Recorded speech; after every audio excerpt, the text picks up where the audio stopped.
Do you think that there needs to be a democratic test of this new foreign policy because it's swung us away from America towards China and other countries, and that's a big shift? Well, I think you need to adapt. I mean, you and I would agree that the world has changed significantly in the last few months. I mean, I think it's something you and I can agree on. The work that we will continue to do is to diversify supply chains while continuing to stand up for Canadian interests at every turn. Thanks for saying hello. I'm Ezra Levant. Yeah, I've seen you before, I think, no? I've seen you in not often. Canada on yeah, TV. We just said hello to Justin Trudeau. Did you know he was here? I've heard of it, but I've not seen it. He's here with Katy Perry. They look great together. Well, listen, if you say so. Can I ask you a question about China and Qatar? Both of those countries have human rights records, and you guys didn't emphasize that publicly. Did you raise that privately with them? Well, I would say, every G7 countries have found a word to engage in a strategic fashion with China, for example, with eyes wide open, and Canada is no different. So, we just remain very true to our own values, but at the same time, as you've seen with all our G7 partners, people find a way to engage with China. But a lot of the deal with China is... What would be the... Thank you so much. I appreciate that. No, but that's okay. Thank you very much, Minister. He's on TV. I just need to know where I'm going. I'm not asking unfair questions, I don't think. Listen, I'm working with you. Thank you for that. I'm working with you. Now, Doug Ford says that Chinese-made electric vehicles have spyware in them. I think he's talking about the cameras and sensors that go through Chinese servers. I call it the spy car that they're bringing in, and they won't be allowed to get over there. And it's going to tick off the Americans. 80% of our autos are going down there. But now throw China in here for what? They aren't going to manufacture here. So it's just a terrible, terrible, miscalculated decision by the Prime Minister. What do you think about that? Is that a risk? I think you would have to ask him. Israel recently limited Chinese electric vehicles that its officers can drive because they were worried about that threat. Do you think that it would be wise to have a limit that no Canadian forces could drive a Chinese-made EV? Well, like I said, it's eyes wide open. That's what we have to do, and that's how we have to engage. Like I said, like all our G7 partners, which have found a strategic way to engage, eyes wide open, true to their values, and like I said, we're no different. Thank you for walking with me. My last question is... At least it's sunny today. That's right. It's not too cold for you. The foreign minister said that Canada has a new foreign policy. That's quite a bold thing to say. Not long ago in your Indo-Pacific strategy, you called China a global disruptive power. Do you still believe that's the case, or has your language around China softened? This is a new government with a new prime minister, a new foreign policy, and a new geopolitical environment.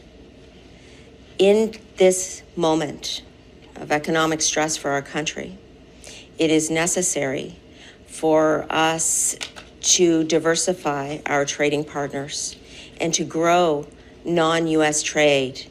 It was never really raised in the election. There wasn't a debate or a vote in Parliament. Do you think that there needs to be a democratic test of this new foreign policy because it's swung us away from America towards China and other countries, and that's a big shift? Well, I think you need to adapt. I mean, you and I would agree that the world has changed significantly in the last few months. I mean, I think it's something you and I can agree on. And therefore, you're well advised.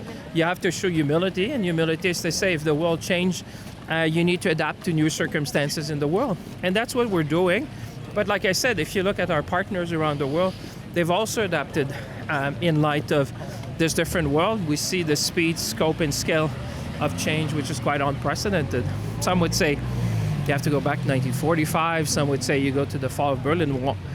But that's why you need to adapt to this new reality to protect Canadian interests, to promote Canadian interests. And that's what we're doing. Last question, and thanks again I for thought that was talking the with last me. one. Well, I got one Okay. last. It's a very short This one. is like one was the question. This is the follow-up. It's as a you call it. deficit. I'm This having is a the que- This is the follow-up, right? Okay. It's the HST on top of my other questions. yeah. Some But countries. reduce it for first-time home buyers. Did you Okay, report on and that? cancel the carbon tax. Woo! Did you report on that? Those are good news. You You know what? You've should got a lot report of good news. Last question. Oh, watch out, sir. And this, Watch I out, watch promise, it's the last one. The United Kingdom, Germany, other countries sent a handful of troops to Greenland as a symbolic statement.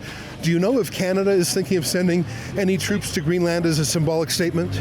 We will continue to support the Kingdom of Denmark and Greenland.